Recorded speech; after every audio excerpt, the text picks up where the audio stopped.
ധനപ്രതിസന്ധിയിൽ ആഴ്ന്നിരിക്കുന്ന നമ്മുടെ സംസ്ഥാന ഗവൺമെന്റ് ഒരു പുതിയ മാർഗം കണ്ടുപിടിച്ചിരിക്കുകയാണ് ധനപ്രതിസന്ധിയിൽ നിന്ന് കരകയറാൻ. എന്താണെന്നല്ലേ അത് നിങ്ങളൊക്കെ കേൾക്കണം. എന്ത് പറഞ്ഞാണ് നമ്മുടെ ഗവൺമെന്റ് 2016-17 ഇവിടെ ഭരണം പിടിച്ചത് എന്ന് നിങ്ങൾ ഓർമ്മയുണ്ടോ? അതായത് 900 മറ്റേ ആയിരുന്നു ഇലക്ഷൻ മാനിഫെസ്റ്റോയിലെ വാഗ്ദാനങ്ങൾ. അതിൽ ഒന്നായിരുന്നു ഘട്ടം ഘട്ടമായി മദ്യപാനം കുറച്ചു കൊണ്ടുവരും. ഇപ്പോ ഞാൻ പറയാൻ പോകുന്ന കാര്യം എന്താണെന്ന് നിങ്ങൾക്കറിയാമോ? എന്താണ് പറയാ, വാഗ്ദാനത്തിന്റെ പൂർണ്ണമായ നഗ്നമായ ലംഘനത്തെ പറ്റിയാണ് എനിക്ക് നിങ്ങളോട് പറയാനുള്ളത്. അതായത് നിങ്ങൾ വായിച്ചിട്ടുണ്ടാവും, അതായത് വീര്യം കുറഞ്ഞ മദ്യം വിൽക്കാൻ അനുവാദം കൊടുക്കാൻ പോകുന്നു, ലൈസൻസ് കൊടുക്കാൻ പോകുന്നു മദ്യവിൽപ്പന ശാലകൾക്കും ഹോട്ടലുകൾക്കും ടൂറിസ്റ്റ് കേന്ദ്രങ്ങൾക്കും റെസ്റ്റോറൻറ്റുകൾക്കും ഒക്കെ. ആർക്കാണ് ഈ വീര്യം കുറഞ്ഞ മദ്യം? കുട്ടികൾക്കും സ്ത്രീകൾക്കും വേണ്ടി. പ്രിയപ്പെട്ട ശ്രോതാക്കളെ, നിങ്ങൾ ഒന്ന് ആലോചിച്ചു നോക്കൂ. ഇലക്ഷൻ മാനിഫെസ്റ്റോയിൽ പറഞ്ഞതെന്ത്, ഇപ്പൊ ഗവൺമെന്റ് നടപ്പാക്കാൻ പോകുന്നതെന്ത്? നമുക്കറിയാം, UDF ഗവൺമെന്റിന്റെ കാലത്ത് ഒരുപാട് മദ്യശാലകൾ പൂട്ടിപ്പോയിരുന്നു. അങ്ങനെ പൂട്ടിപ്പോയതെല്ലാം ഘട്ടം ഘട്ടമായി കുറച്ചു കൊണ്ടുവരാമെന്ന് പറഞ്ഞ ഈ ഗവൺമെന്റ്, LDF ഗവൺമെന്റ് തുറന്നു കൊടുത്തു. അങ്ങനെ എവിടെ തിരിഞ്ഞൊന്ന് നോക്കിയാലും അവിടെല്ലാം പൂത്ത മരങ്ങൾ മാത്രം എന്ന് ചങ്ങമ്പുഴ പാടിയതുപോലെ എവിടെ തിരിഞ്ഞു നോക്കിയാലും അവിടെയൊക്കെ മദ്യവിൽപ്പന ശാലകൾ കാണാവുന്ന തരത്തിലേക്ക് കേരളത്തെ താഴ്ത്തിക്കെട്ടിയിരിക്കുകയാണ് ഈ സർക്കാർ. എന്നിട്ട് ഇപ്പോൾ പറയുകയാണ് കുട്ടികൾക്കും സ്ത്രീകൾക്കും കുടിക്കത്തക്ക രീതിയിൽ വീര്യം കുറഞ്ഞ മദ്യം വിൽപ്പനശാലകൾക്ക് മദ്യം വിൽക്കാൻ അനുവാദം കൊടുക്കാൻ പോകുന്നു. അത് ഗവൺമെന്റിന്റെ ഏകപക്ഷീയമായ തീരുമാനമില്ല. വളരെ കാലമായി ഈ പറയപ്പെട്ട ഏജൻസികളെല്ലാം ഇങ്ങനെ ഒരു ലൈസൻസിന് വേണ്ടി കാത്തിരിക്കുകയാണ്. ഒരു പക്ഷേ അവരൊക്കെ കാണേണ്ടവരെ കാണേണ്ടതുപോലെ കണ്ടു തന്നെ കാത്തിരിക്കുകയാകാം. അങ്ങനെയായിരിക്കാം ഇപ്പൊ അവസാനം ഇങ്ങനെ ഒരു തീരുമാനത്തിലേക്ക് എത്തിച്ചേരുന്നത്. അപ്പോൾ എൻ്റെ പ്രിയപ്പെട്ട സുഹൃത്തുക്കളെ, എനിക്ക് ചോദിക്കാനുള്ള ഒറ്റ കാര്യം ഇതാണ്. അല്ലെങ്കിൽ തന്നെ കേരളം ഒരു മദ്യപ കേന്ദ്രമാണ്. നാർക്കോട്ടിക് സെല്ലിന്റെ കണക്കനുസരിച്ച് ഏറ്റവും കൂടുതൽ കുടിയന്മാരുള്ള സംസ്ഥാനം, അതായത് പെർസെൻറ്റേജ് ഓഫ് പോപ്പുലേഷൻ അനുസരിച്ച് കേരളത്തിലേക്കാൾ കൂടുതൽ പോപ്പുലേഷൻ കാണും കുടിക്കുന്നവര് UPയിലും ഗുജറാത്തിലും ബിക്കോസ് അവരൊക്കെ വലിയ സംസ്ഥാനങ്ങളാണ്. അതായത് ഇപ്പൊ UPയുടെ കാര്യം എടുക്കുക. ഇന്ത്യയുടെ പോപ്പുലേഷന്റെ 17% ഉണ്ട് UPയിൽ. 80 നിയോജക മണ്ഡലങ്ങളുണ്ട്. അപ്പൊ നാച്ചുറലി അവിടെ കൂടുതൽ പേര് കുടിക്കുന്നുണ്ടാകും. പക്ഷെ പെർസെൻറ്റേജ് അത് കേരളത്തിന്റെ ആണെങ്കിലോ ഇന്ത്യയുടെ പോപ്പുലേഷന്റെ 2.62% കേരളത്തിലുള്ളൂ. അങ്ങനെ വരുമ്പോഴത്തേനും കുടിക്കുന്നവരുടെ എണ്ണം കുറവാണെങ്കിലും പെർസെൻറ്റേജ് കേരളത്തിൽ കൂടുതലായിരിക്കും. അപ്പൊ നാർക്കോട്ടിക് സെല്ലിന്റെ ഒക്കെ കണക്കനുസരിച്ച് ഏറ്റവും പെർസെൻറ്റേജ് മദ്യപരുള്ള സംസ്ഥാനമാണ് കേരളം. അങ്ങനെയുള്ള സംസ്ഥാനം, അത് മാത്രമല്ല ഒരു ടൂറിസ്റ്റ് ഹബ്ബ്. ഇപ്പൊ എന്ത് പറഞ്ഞിട്ടാണ് ഇത് സമ്മതിക്കുന്നത്? ഇത് ടൂറിസം പ്രൊമോഷന് വേണ്ടിയാണ് അത്രേ ഇങ്ങനെ വീര്യം കുറഞ്ഞ മദ്യം. ഈ ടൂറിസ്റ്റുകളൊക്കെ എന്തുദ്ദേശിച്ചാ വരുന്നത്? ലോകത്ത് മുഴുവനുള്ള ടൂറിസ്റ്റുകൾ മദ്യസേവയ്ക്ക് വേണ്ടിയാണ്, ടൂറിസത്തിന് വേണ്ടി മക്കളെയും ഭാര്യയെയും ഒക്കെ കൂട്ടി അവരുടെ നാട് വിട്ട് കേരളത്തിലേക്ക് എത്തുന്നത്? അതോ ഇവിടുത്തെ പച്ചപ്പും സൗന്ദര്യവും കാണാൻ വേണ്ടിയോ? എനിക്ക് മനസ്സിലാകുന്നില്ല. അതായത് നമ്മളിപ്പോ ഈ പറഞ്ഞ അപ്പൊ എന്താ, ഞാൻ വേറൊരു കാര്യം കൂടെ പറയാൻ ഉദ്ദേശിക്കുന്നുണ്ട്, പക്ഷെ അത് പിന്നെ പറഞ്ഞോളാം. അതായത് അപ്പൊ ഈ ആർക്കാണ്, ഏത് സംസ്കാരത്തിലാണ് സ്ത്രീകളും കുട്ടികളും വീര്യം കുറഞ്ഞതോ വീര്യം കൂടിയതോ ആകട്ടെ മദ്യസേവ നടത്തുന്ന സംസ്കാരമുള്ളത്? ഇന്ത്യൻ സംസ്കാരം, ഇന്ത്യയുടെ മനുസ്മൃതിയിലോ അല്ലെങ്കിൽ മറ്റേതെങ്കിലും ഭഗവത്ഗീതയിലോ എവിടെയെങ്കിലും പറഞ്ഞിട്ടുണ്ടോ ഈ പറയപ്പെട്ടതുപോലെ വീര്യം കുറഞ്ഞ മദ്യം കുടിച്ചു വേണം? വെണ്ണക്കണ്ണനെ എനിക്ക് ഓർമ്മയുണ്ട്. വെണ്ണ കട്ട് തിന്നുന്ന വെണ്ണക്കണ്ണൻ വീര്യം കുറഞ്ഞ മദ്യം മോഷ്ടിച്ചതായിട്ടോ കുടിച്ചതായിട്ടോ ഞാൻ കേട്ടിട്ടില്ല. ഗോപികമാര് മദ്യം കുടിച്ചതായിട്ടോ അത് മോഷ്ടിച്ചതായിട്ടോ ഞാൻ കേട്ടിട്ടില്ല, വായിച്ചിട്ടില്ല. എൻ്റെ പ്രിയപ്പെട്ട സുഹൃത്തുക്കളെ, ഇന്ത്യയുടെ ചരിത്രത്തിൽ എവിടെയാണ് സ്ത്രീകളും കുട്ടികളും വീര്യം കുറഞ്ഞ മദ്യം, അത് വീര്യം കൂടിയ മദ്യം കഴിക്കുന്ന സ്ത്രീകൾ കാണും കേട്ടോ. വിട്ടു നടക്കുന്ന സ്ത്രീകൾക്ക് എന്തുമാകാമല്ലോ. നമ്മൾ വഴിയെ നടക്കുന്ന, അതായത് നമ്മുടെ ധർമ്മ മാർഗങ്ങളിലൂടെ നടക്കുന്ന സ്ത്രീകളെയും കുട്ടികളെയുമാണ് മാനിക്കേണ്ടത്. അവർക്ക് വേണ്ടിയാണ് നിയമങ്ങൾ കൊണ്ടുവരേണ്ടത്. മറ്റേ തരക്കാരെ, അതായത് നിയമം വഴി വിട്ട് നടക്കുന്നവരെ വഴിക്കകത്താക്കാൻ, നിയമത്തിനകത്താക്കാനാണ് ശിക്ഷാ നടപടികളും പോലീസും മറ്റുമൊക്കെ ഉള്ളത്. അപ്പൊ ഇങ്ങനെയുള്ള ഒരു രാജ്യത്ത് സ്ത്രീകൾക്കും കുട്ടികൾക്കും വേണ്ടി എന്ന് പറഞ്ഞ എന്താണ് സർക്കാർ ഉദ്ദേശിക്കുന്നത്?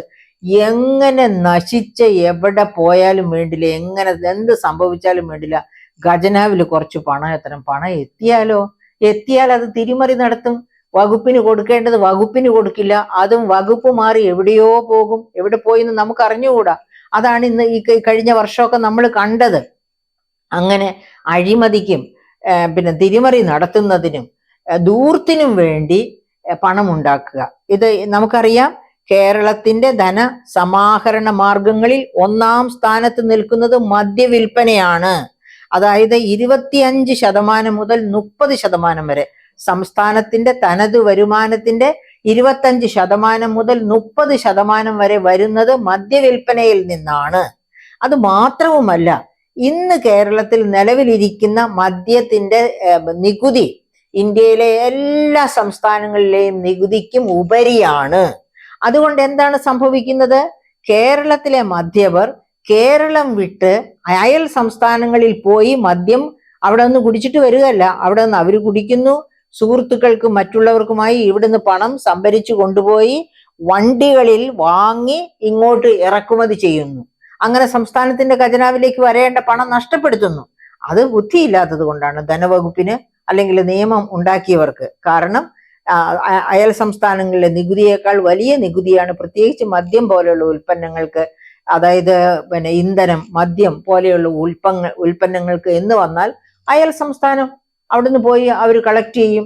അഥവാ നിങ്ങൾ ഓർമ്മിക്കുന്നില്ലേ, നമ്മുടെ പിന്നെ ഘട്ടം കഴിഞ്ഞ് പിരിഞ്ഞു പോയ ട്രാൻസ്പോർട്ട് മിനിസ്റ്റർ ഇവിടുത്തെ ട്രാൻസ്പോർട്ട് തൊഴിലാളികളോട് പറയുമായിരുന്നു, നിങ്ങൾ കർണാടകത്തിൽ പോകുമ്പോഴും തമിഴ്നാട്ടിൽ പോകുമ്പോഴും അവിടെ നിന്ന് പെട്രോൾ അടിച്ചോളാൻ, കാരണം ഇവിടത്തെക്കാളും വില കുറവ് അവിടെയായിരുന്നു പെട്രോളിന്, ഈ പറയപ്പെട്ട 2 സംസ്ഥാനം. അപ്പൊ ഇതൊക്കെ ഇവർക്ക് അറിയാമെങ്കിൽ പോലും ഇവിടെ ഇങ്ങ് കൈയിട്ട് വാരിക്കളയാം, ജനങ്ങളുടെ പോക്കറ്റ് അടിച്ചു കളയാം എന്ന് വിചാരിച്ചാണ് ഈ നികുതികളൊക്കെ ഇടുന്നത്.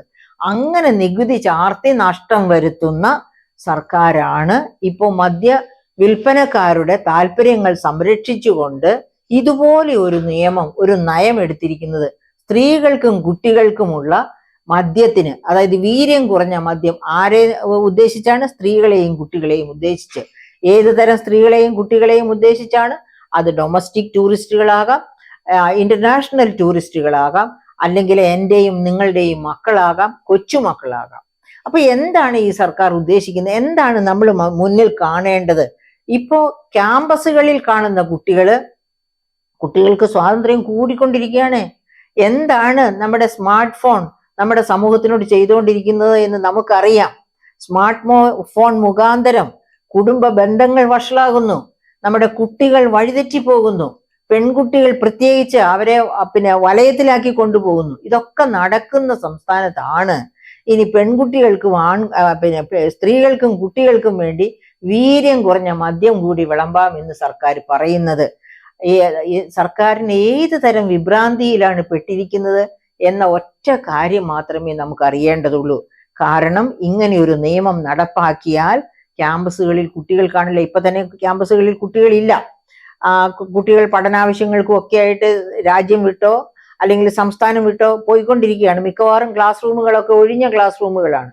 ഇനി ഉള്ള കുട്ടികൾ പോലും അവരെ നമ്മൾ കാണണമെങ്കിൽ ഏതെങ്കിലും മദ്യശാലകളിലോ ഒക്കെ പോകേണ്ടി വരും. ആൺകുട്ടികളും പെൺകുട്ടികളും കൂടിയിരുന്ന് മദ്യം സേവിക്കുന്നതും ഒക്കെ കാണാൻ വേണ്ടിയിട്ട്. അപ്പൊ അങ്ങനെ ഒരു ദുരവസ്ഥയിലേക്ക് കേരളത്തെ തള്ളിവിടുക, കേരളത്തിന്റെ സംസ്കാരത്തെ ഇഞ്ചിച്ചായി കൊന്നു കുഴിച്ചിടുക, ഈ ഉദ്ദേശങ്ങളൊക്കെ മനസ്സിൽ, ഇതൊന്നും ആരുടെയും ഉദ്ദേശങ്ങളില്ല. കാരണം അവരാരും ചിന്താശക്തിയുള്ളവരായിരിക്കത്തില്ല. ഇത്തരം നിയമം കൊണ്ടുവരുന്നവരെ ചിന്താശക്തിയുള്ളവരാണെങ്കിൽ, സ്വന്തം രാജ്യത്തെ സ്വന്തം കുടുംബത്തെ സ്നേഹിക്കുന്നവരാണെങ്കിൽ ഇത്തരം നിയമങ്ങൾ കൊണ്ടുവരികയില്ല. സ്വന്തം മക്കളെയും കൊച്ചുമക്കളെയും സ്നേഹിക്കുന്നവരാണെങ്കിൽ ഇത്തരം ദുരന്ത നിയമങ്ങൾ കൊണ്ടുവരികയേ ഇല്ല. അപ്പം അതുകൊണ്ട് അപ്പൊ ഞാൻ ആലോചിക്കുകയാണ്, ലോകം മുഴുവനും എതിർക്കുന്ന ചില കോൺസെപ്റ്റ്സ് ഉണ്ട്. അതായത് കുട്ടികളും സ്ത്രീകളുമൊക്കെ മദ്യപാനത്തിലേക്ക്, മയക്കുമരുന്നിലേക്ക് ഒക്കെ പോകുന്ന ഒരവസ്ഥ. അതോടെ കുടുംബാന്തരീക്ഷം തന്നെ തകരുകയാണ് ചെയ്യുന്നത്. കുടുംബാന്തരീക്ഷം തകരുകയല്ല, കുടുംബം തകർന്നാൽ ദേശം തകർന്നു, ദേശം തകർന്നാൽ രാജ്യം തകർന്നു, രാജ്യങ്ങൾ തകർന്നാൽ ലോകം തകർന്നു. ഇതാരാണ് ഇവർക്ക് പറഞ്ഞു കൊടുക്കുക? ഞാൻ ഒരു ഉദാഹരണം കൂടി പറയാം. ഗാരി എസ് ബെക്കർ എന്ന് പറയുന്ന ഒരു സാമ്പത്തിക ശാസ്ത്രജ്ഞൻ, അദ്ദേഹം അമേരിക്കൻ സാമ്പത്തിക ശാസ്ത്രജ്ഞനാണ്. 1991 സാമ്പത്തിക ശാസ്ത്രത്തിനുള്ള നൊബേൽ പ്രൈസ് വാങ്ങിയ ആളുമാണ്. അദ്ദേഹത്തിന്റെ ആ നോബൽ പ്രൈസ് ലഭിച്ച പുസ്തകത്തിന്റെ പേര് കേൾക്കണ്ടേ? A treatise on the family, അതായത് കുടുംബത്തെ പറ്റിയുള്ള ഒരു പഠനം. എന്താണ് കുടുംബത്തെ പറ്റി അങ്ങനെ ഒരു പഠനം കൊണ്ടുവന്നത്? അദ്ദേഹം അങ്ങനെ ഒരു പഠനം കൊണ്ടുവരാനുള്ള പ്രധാനപ്പെട്ട കാരണം കുടുംബ ബന്ധങ്ങൾ സ്കാൻഡിനേവിയൻ കൺട്രീസിലാകട്ടെ, അമേരിക്കയിലാകട്ടെ, ഈവൻ ഇന്ത്യയിൽ പോലും ശിഥിലമായി കൊണ്ടിരിക്കുന്ന കാലഘട്ടം. അതായത് തുണി വലിച്ചെറിയുന്നത് പോലെ വിവാഹ ബന്ധങ്ങൾ മാറിപ്പോകുന്ന കാലഘട്ടം. അത്തരം ഒരു കാലഘട്ടത്തിലാണ് ഗാരി എസ് ബെക്കർ ഈ ഗ്രന്ഥം A treatise on the family എന്ന ഗ്രന്ഥം എഴുതുന്നത്. അദ്ദേഹം അതിൽ എന്താണ് പറയുന്നത് എന്നല്ലേ? അതായത് ഒരു വിവാഹം എന്ന് പറയുന്നത് സ്ത്രീയും പുരുഷനും ചേർന്ന് ഒരു ഫേം, ഒരു സംരംഭം തുടങ്ങുന്നത് പോലെയാണ്. ഒരു സംരംഭം തുടങ്ങിയാൽ അതിന്റെ ലക്ഷ്യം എന്താണ്? ലാഭമുണ്ടാക്കുക. എങ്ങനെയാണ് ഒരു സംരംഭത്തിന് ലാഭമുണ്ടാക്കാൻ പറ്റുക? ഏറ്റവും ഉത്കൃഷ്ടമായ ഉൽപ്പന്നം ഉണ്ടാക്കുക, അതിനെ ഏറ്റവും ഉത്കൃഷ്ടമായ രീതിയിൽ തന്നെ ഉണ്ടാക്കി വിപണനം ചെയ്യുക, അതാണ്. അപ്പോൾ ഒരു കുടുംബം എന്ന ആ കൊച്ചു സംരംഭം ഉണ്ടാക്കുന്ന ഉൽപ്പന്നങ്ങൾ ഏതാണ്? നമുക്കറിയാം, കുഞ്ഞുങ്ങളാണ് അവിടുത്തെ ഉൽപ്പന്നങ്ങൾ. അപ്പൊ ബെക്കർ പറയുന്ന എല്ലാ കാര്യവും പറഞ്ഞ് ഞാൻ നിങ്ങളെ ബുദ്ധിമുട്ടിക്കുന്നില്ല. ആ പുസ്തകം നിങ്ങൾ എടുത്ത് വായിക്കുക, വെബ്സൈറ്റിൽ നിന്ന്, A treatise on the family.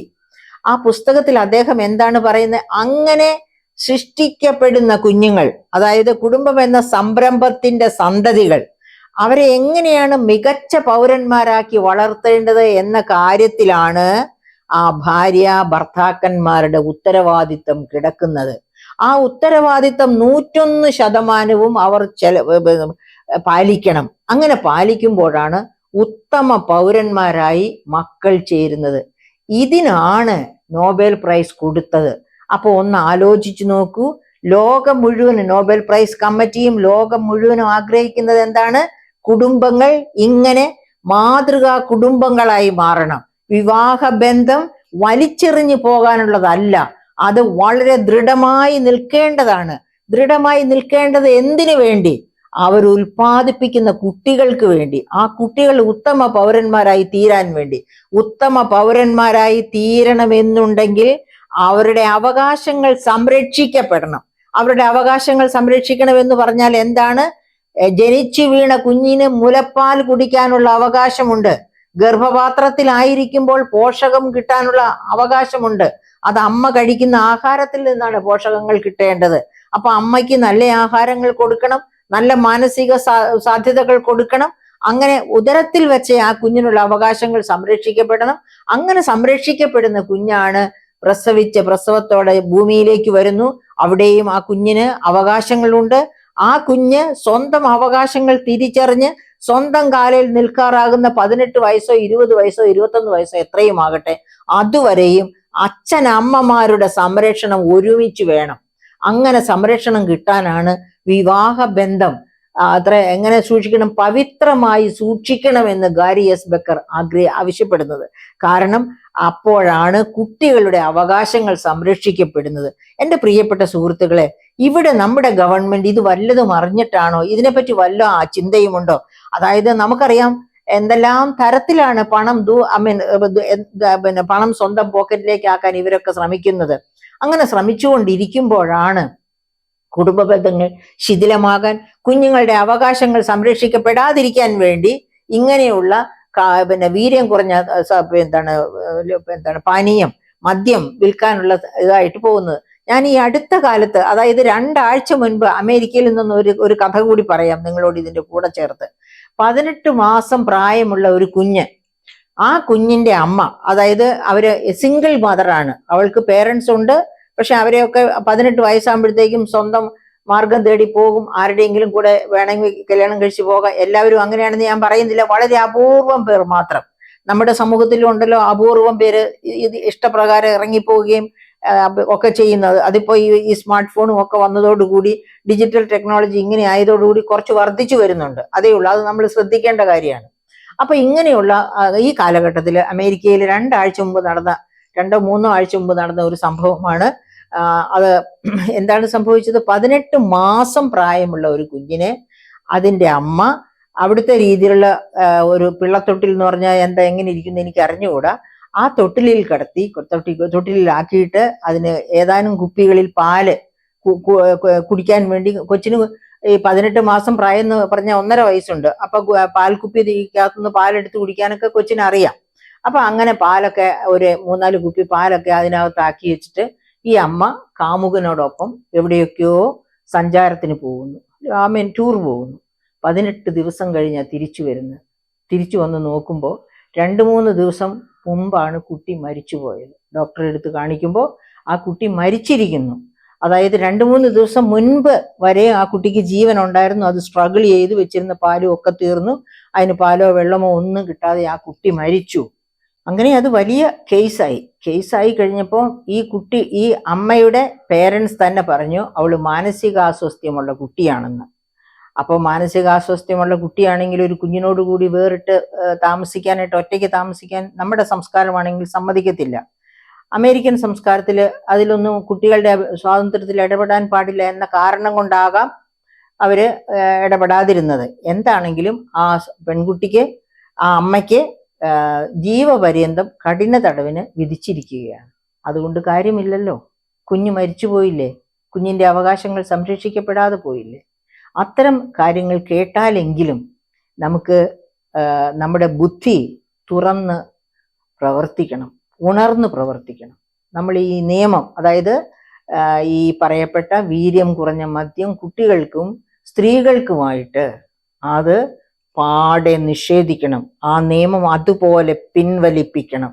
അത് നമ്മുടെ സംസ്കാരത്തിന് ചേർന്നതല്ല, നമ്മുടെ കുടുംബങ്ങൾക്ക് ചേർന്നതല്ല, നമ്മുടെ കുടുംബങ്ങളുടെ അവകാശങ്ങൾക്കും കുട്ടികളുടെ അവകാശങ്ങൾ സംരക്ഷിക്കപ്പെടാനും ചേർന്നതല്ല എന്ന് മാത്രമേ എനിക്ക് പറയാനുള്ളൂ.